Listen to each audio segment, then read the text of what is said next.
حضور علیہ السلام پریشانیوں کے دور میں ہمت کی بات کرتے، امید کی بات کرتے.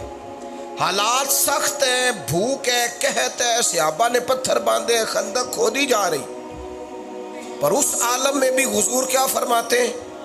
چٹان توڑنے کے لیے جب نبی پاک اس پر اوزار مارتے نا تو صحابہ فرماتے ہیں ایک ضرب نبی پاک لگاتے تو ساتھ فرماتے لو بھائی ملک شام بھی ہمارا ہو گیا، اللہ نے کنجیاں دے دی، وہ ملک فتح ہو جائے گا، ہمارا ہو جائے گا. دوسری ضرب نبی پاک لگاتے تو فرماتے لو بھی ایران بھی ہمارا ہو گیا.